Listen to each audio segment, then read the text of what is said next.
Bonjour à tous, bonjour à toutes les amis, c'est Loïc, ravi de vous retrouver dans le carré pour un format un petit peu spécial. Vous le savez, Nutser a sorti sa masterclass.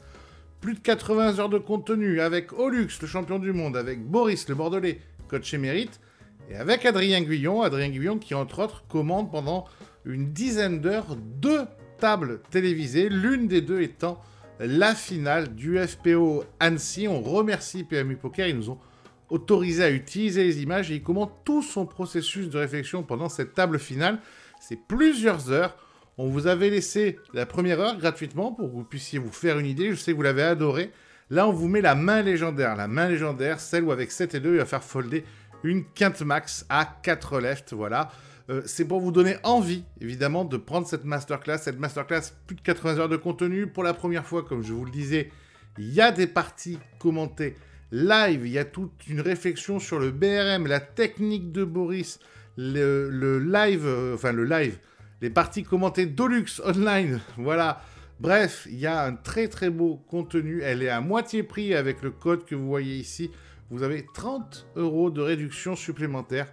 Je n'ai jamais vendu de masterclass, celle-ci, j'y ai participé pour des interviews et je pense qu'elle est vraiment excellente. Donc je vous la conseille et puis vous avez plein d'avis qui apparaissent ou que vous pouvez voir sur les réseaux sociaux de Nutser. Les gens sont très contents. Voilà, c'est un petit extrait. J'espère que ça vous donnera envie.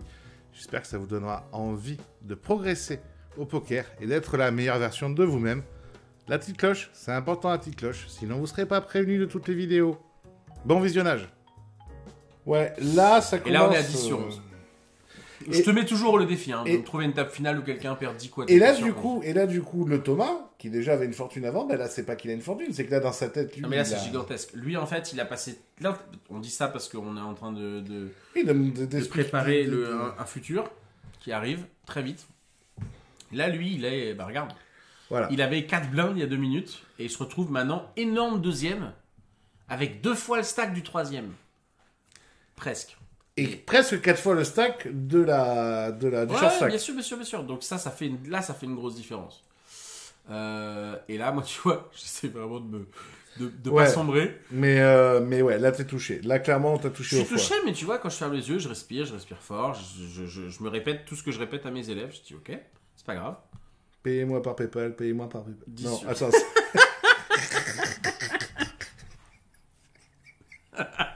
Mais quel con. T'habites où? Tu peux payer en espèces, c'est possible ou pas? Mandat cash, ça existe encore ou pas? T'as un ami sur Poitiers? T'as un ami sur Poitiers? Comment ça s'appelle? Western Union. Mandat cash, ça existe plus, Western Union. Bon, et on arrive typiquement dans cette main. On espère que vous appréciez tout l'humour, on l'a fait comme... Oui, évidemment. On est là pour s'aimer. Ça n'existe pas. Allez, 7 et 2. 7 et 2 boutons. 12 millions, c'est quand même encore beaucoup d'argent. C'est toujours un très bon stack, mais maintenant il y a 4, 2,5 et 1,5. Ouais. Ça, c'est plus 1, 1, 2 quoi. Il peut y avoir un peu d'impact, effectivement. Ok, du coup on va repartir dans le mode, on va open maintenant. Lui, il a 4 millions en SB. 5, il a 4 millions 5. Je sais ici qu'il va du coup devoir avoir une position de quelqu'un de très tight. Donc de base, il était tight. Donc je me dis qu'il va beaucoup fold. Donc je peux me permettre d'open. Roi valet de cœur. Normalement, là, peu importe ce qu'il va faire, moi j'ai plutôt la sensation qu'on doit partir sur un raise au minimum. À sa place ? Ouais, ou un shove si vraiment on veut... En fait, le problème de shove ici, c'est que le cas où il y a un setup, ça devient dramatique pour lui d'avoir spew. Parce qu'il y a tellement de pression ICM, il y a trop d'écart. On a dit, il a 4 fois le stack du dernier et il a quasiment 2 fois le stack du troisième. Donc compléter... ça me semble intelligent. Mais t'es hors de pause contre un mec un peu foufou. Donc c'est dangereux. Ok, on démarre sur un dame à 6. Ça check tout de suite. Je pense que je vais placer un tout petit c-bet avec un seul objectif parce qu'ici, moi, je sais... Ah non, je décide de pas c-bet. Ah, ça, c'est intéressant. Ici, je décide de pas c-bet pour 2 raisons. La première, c'est que je pense que ça touche un peu trop sa range. Donc, il y a trop d'as et de dames dans sa range. Mais surtout, il faut se rappeler que j'ai c-bet 100%. Et les seuls coups où j'ai slow play, en l'occurrence, j'avais 2 as et j'avais 2 rois. Bref. En gros, ici, je me dis, quand je check back, je représente également beaucoup de force. C'est-à-dire que ça touche trop sa range, Mais je peux représenter pas mal de force parce que vu que j'ai ces bêtes, tous mes bluffs, je les sais bêterai. Bref, c'est qu'un détail. Voyons le turn. Le turn est un 6 de pique. Non, tu peux laisser défiler. Donc là, moi je suis plutôt content. J'attrape un flush draw et lui, je le vois se saisir de ses jetons. Donc je me dis, ok, bon bah il doit avoir ce qu'il a souvent, c'est-à-dire, je sais pas, As-Valet, As-10, Roi-Dame. Je vois pas trop d'intérêt de faire autre chose que call parce que je me vois pas lui faire folder des bonnes mains ici. Donc je colle. Jusque-là, on en est à ce que je viens de vous dire. Je peux avoir des mains fortes. Lui, je pense qu'il a très souvent un as ou une dame. Et arrive cette river. Tu peux encore le laisser tourner et on discutera de comment ça va se passer. Là, lui, c'est fou parce qu'il a bet une gutshot. Alors moi, je ne me mets jamais sur cette main-là. Je pense pas qu'il ait des mains comme Roi Valet. Je pense pas qu'il bet au turn avec des gutshots. Je pense qu'il a très souvent un as. Et là, river, donc lui, il hésite. Juste question pour démarrer. Là, d'après toi, il hésite sur quoi? Il hésite sur prendre le lead, sur te laisser jouer, alors, il a sur déjà pris le lead turn. Il a déjà all-in, c'est impossible. Regarde, il y a 2 millions dans le pot, il a 3 millions 8. Il va jamais faire tapis 2 fois le pot. Okay. Ça n'a pas de sens, sachant qu'il y a un joueur à 1 million là-bas et un joueur à 2 millions là-bas. Non, moi je pense qu'il hésite juste à 2 barrels, éventuellement son as ou sa dame. Okay. Est-ce qu'il a de la value à prendre ou pas? Je pense qu'il pense à ça. Et finalement, il check. Et là, c'est intéressant. Vas-y, fais check. Donc là, on en est à. Moi, je pense qu'il a un as, potentiellement roi-dame, mais très souvent des mains comme As-9, As-8, As-6. Maintenant, non, As-6, non, vaut mieux pas. Pardon, pas As-6. On a assez compris. As-6, de toute façon, il n'aurait pas payé préflop. Mais je dirais As-8, As-9 suité, As-Valet suité, As-Valet off, Roi-Dame, des mains comme ça. Donc moi, c'est là-dessus que je le mets. Effectivement, je pense pas du tout à Roi-Valet. Mais concrètement, je vais le redéfinir après. Ça change pas grand-chose dans ce que je vais dire. Ici, les stacks, c'est très important. Il vient de tripler en 2 minutes. Enfin, pas tripler. Il vient de passer de 700 000 à 4,5 millions. En 2 mains. Il a été mourant tout le tournoi. Et maintenant, la situation à l'instant T, c'est il a 4 millions. Et à sa gauche, il y a 2. Et le cran à sa gauche, il y a 1. Et là, je me dis, il y a 2 millions dans le pot. Moi, je vois qu'il a 3,7 millions. Je me dis, si je fais une mise classique, même s'il se mise un peu cher, genre 1,3 million, il va me snap call avec As-8 de cœur. Ok? Parce que même en payant 1,3 million, même en perdant, il lui reste 2,5 millions, c'est-à-dire autant que le troisième et plus que le deuxième et plus que le quatrième. Donc je me dis, si je dois miser, je dois miser une mise qui est extrêmement impactante pour lui. Et du coup, ayant pris tous ces éléments-là en compte, donc moi, mon but ici, c'est de faire folder un as, typiquement. Je pense que s'il a mieux qu'un as, il va souvent bet. Donc je pense qu'il a très souvent une main qui a une single pair, mais qui a une top pair. Mais je pense qu'il va payer tous les sizings. Du coup, ici, vu que je suis un peu fou et que j'ai analysé tout ça et que je sais que même quand il était short stack, il ne voulait pas prendre de risques réellement, je me dis, avec ce stack-là, il va encore moins prendre de risques. Parce que là, il a une situation très favorable pour aller maintenant passer des paliers, vu qu'il a un gros stack. Donc, tu peux mettre play et on va voir ma décision. Donc, il y a 2 millions dans le pot, il a 3,7 millions. Et je vais... Donc là, regarde, alors là, je fais vraiment un tips. Alors là, c'est énorme, fais pause. Est-ce que tu as vu ce que je viens de faire là? Tu penses légèrement pour regarder tout. Ah, mais je l'ai regardé qui? Ah, moi je pensais que tu regardais lui, c'est pas lui. Non, il est juste à ma gauche. Ah, tu regardes le plus short. Et tu sais pourquoi je fais ça? Mais c'est un vrai tips. Pour que lui le regarde aussi. Pour lui faire comprendre, je veux l'induce à regarder lui aussi et à voir qu'il y a 1 million là-bas et 1,5 million là-bas. Je veux lui envoyer le message, mais je sais très bien que j'ai pensé qu'à ça, hein, parce que ça n'a aucun intérêt dans le jeu. Là, je veux lui envoyer un message qui est premier degré, de lui dire, pense que toi tu as 4 millions, mais regarde bien, il y a 1 million là-bas, 1,5 million. Donc je fais exprès de regarder parce que moi ça n'est pas impactant pour moi et moi je sais exactement combien il y a. Donc là on est vraiment dans un truc psychologique, mais c'est un vrai truc. Ah ouais, c'est hyper intéressant. C'est pour que lui il voit et qu'il comprenne, parce que là je sais déjà ce que je vais faire. Et du coup je vais faire un move qui a évidemment pas mal fait parler. Je vois son stack, je vois qu'il a 3 fois le stack du dernier, 2 fois le stack du deuxième derrière lui. Et je me dis ici, si je fais une mise normale, il va tout me payer. Il va tout me payer parce que même une mise normale, il va lui rester largement le stack derrière, même s'il perd. Et je décide de faire un move très peu conventionnel où je mise l'intégralité des jetons. Et je lui dis, bah maintenant, bon courage. Bon courage si t'as un as, bon courage. Voilà. Alors, bon courage si t'as un as. Bon courage, essaye de trouver un hero call ici. Mais non. Il se trouve qu'en face... Il y a une quinte. Il y a quinte max. Ouais. Et que toi, t'étais avec moi et tu te souviens de déjà tout ce que j'ai pu te raconter après. Bien sûr. Si tu t'en souviens. En gros, ici, alors, il y a quinte. Maintenant, quand on veut, dans une situation où on veut, entre guillemets, hero call, il faut trouver des bluffs chez l'adversaire. Donc déjà, moi, j'open bouton, je check back ce flop, je pay turn assez cher, et river, je fais tapis. Les seuls bluffs de l'humanité, déjà, c'est 2 piques. C'est 2 piques. Il n'y a pas d'autre main que je tourne en bluff. Si j'ai une dame, si j'ai roi dame, je check back. Bon, moi, la vérité, c'est que j'aurais peut-être essayé de bluffer pour faire passer un as, mais c'est tellement peu conventionnel qu'il ne doit pas penser à ça.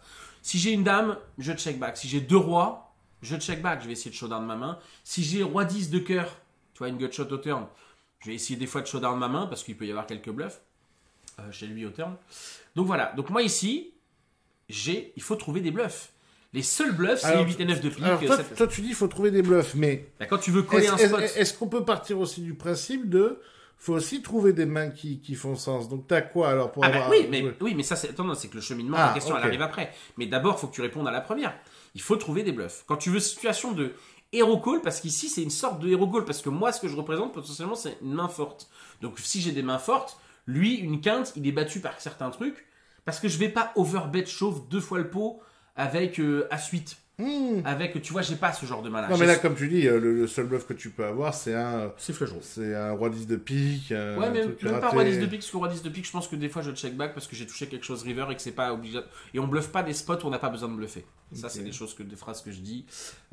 On ne bluffe pas de spots où il y a une partie du temps où tu es devant. Tu bluffes quand tu es sûr de devoir bluffer. Roi 10 de pique, ici, je bats 2-8, 2-9, 2-7, qu'il aurait des fois envie de bêter turn parce que je check back flop. Je bats valet 9 de pique, je bats des mains comme ça. Donc les seuls bluffs que j'ai ici, c'est 2 piques. Réellement, je peux avoir des bluffs un peu techniques avec des dames valets qui bloquent des trucs. Mais bref, c'est très peu probable.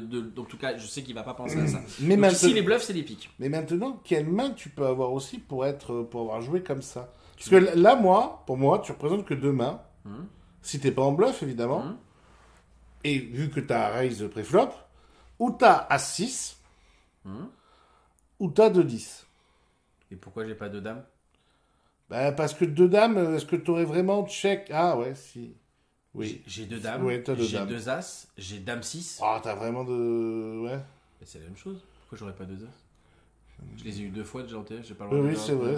Je check back sur as dame 6, 2 as. C'est vrai. Non mais en fait, j'ai toutes les mains qui font full, je les ai. Et vu que j'open des énormes merguez toute la table finale, je les ai pour le coup toutes. C'est-à-dire que j'ai 2 10, mais j'ai 10 6 de cœur.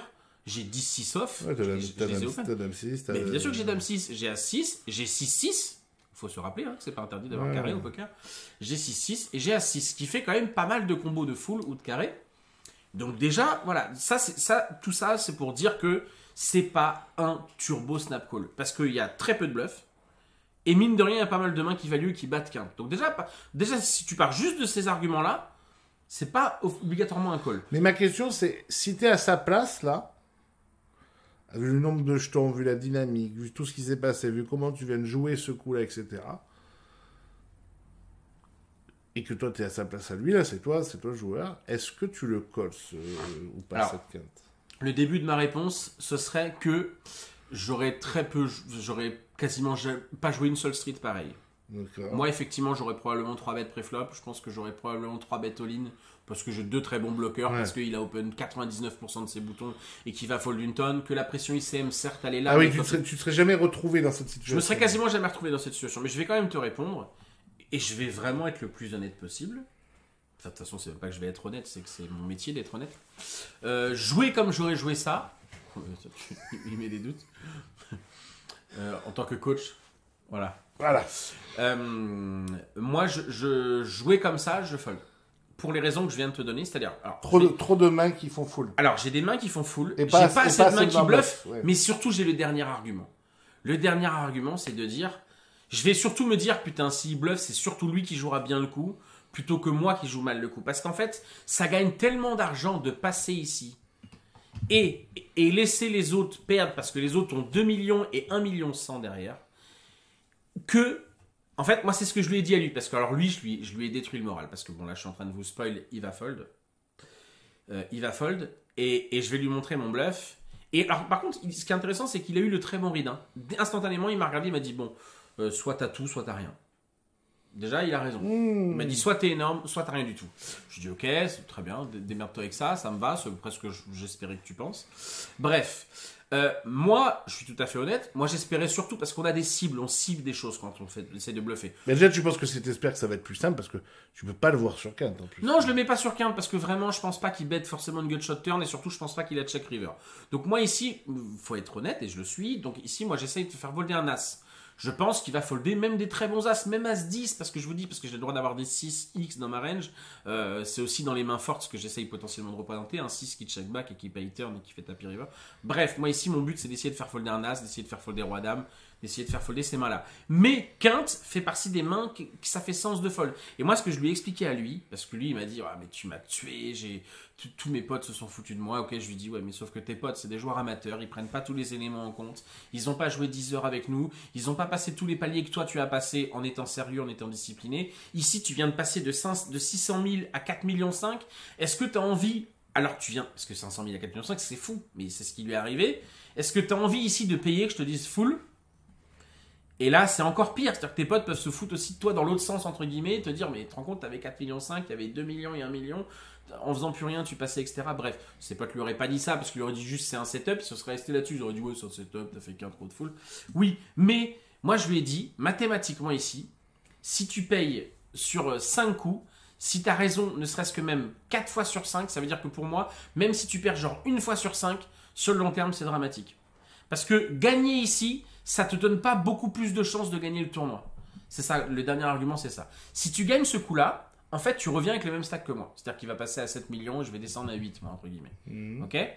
Ces chances de gagner le tournoi en faisant ce double up, elles sont pas beaucoup plus grandes, sachant qu'il est beaucoup plus passif et qu'il le sait, ça, je sais qu'il y pense, que je vais probablement lui marcher dessus en heads up. Donc gagner ce coup-là n'a pas un immense impact pour lui parce que ça va pas lui rapporter tant que ça, parce qu'il va toujours jouer entre guillemets pour faire deuxième.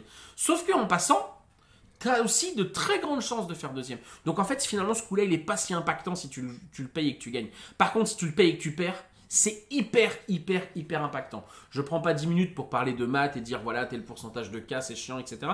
Mais j'essaie de le développer verbalement. Payer, ça va pas vous rapporter tant d'argent que ça. Par contre, payer et gagner, ça vous rapporte rien. Tu te donnes juste un peu plus de chances de faire deuxième et un plus de chances potentiellement de gagner, mais tu vas très souvent faire deuxième parce que le mec contre qui tu joues nous marche dessus depuis 15 heures et moi je sais que je suis trop passif, etc. Donc en fait, et en passant, alors qu'en passant, alors qu'en payant et perdant, bah tu perds tout. Tu payes, tu perds tout. Tu payes, tu gagnes quasiment rien de plus. C'est ça qu'il faut retenir en termes de psychologie. Et du coup, moi, dans cette situation-là, je pense que je passe. La vérité, c'est que cette situation ne m'arriverait pas parce que j'aurais rebet river à sa place. C'est pas impossible que j'aurais quand même fait tapis, mais bref. Et du coup, bon là, ça va être long. Et puis on l'a dit, donc tu peux cliquer. Mais il va finir par passer et conserver ce stack. Tu peux juste montrer le moment où je vais lui montrer CT2. Parce que là, il va vraiment hésiter longtemps. Voilà, il est évidemment au bout de sa vie. Donc c'est le bluff du tournoi, évidemment. Il passe, et je vais lui montrer CT2. Il a une bonne réaction. Et il dit à ses potes ou au croupier, il dit ouais, je savais que c'était rien ou tout. Bref, je me souviens plus de vraiment des échanges qu'on a, mais voilà, donc c'est un coup très intéressant. Pourquoi ? Parce que typiquement, premièrement, tu as l'impression que c'est n'importe quoi de passer, je veux dire. Et finalement, quand on développe, et tu m'as posé une question qui est importante, tu m'as dit qu'est-ce que toi t'aurais fait, et je te le dis. Je pense que pour les arguments que je viens de donner, pour l'état psychologique dans lequel je suis, pour l'intérêt financier, j'aurais trouvé un fold également à sa place, sachant que c'est absolument pas interdit que j'ai full house dans cette spot. Bon les amis, on vient de faire une main un peu folle, un peu dingue. On s'arrête sur cette vidéo là-dessus et on va partir, je pense, après pour peut-être la dernière vidéo de... T'aimes bien faire des stops de vidéos sur des moments clés. C'est sur des moments clés, c'est bon ça pour le suspense. Et l'envie de fumer n'a rien à voir aussi dans le... Non, là j'ai envie qu'on continue là. Pour le coup, d'accord, très bien. Mais le petit suspense très bien, là. Très bien. J'espère que ça vous a plu. Merci moi Adrien. De rien. À très vite les amis sur la masterclass de notre serre.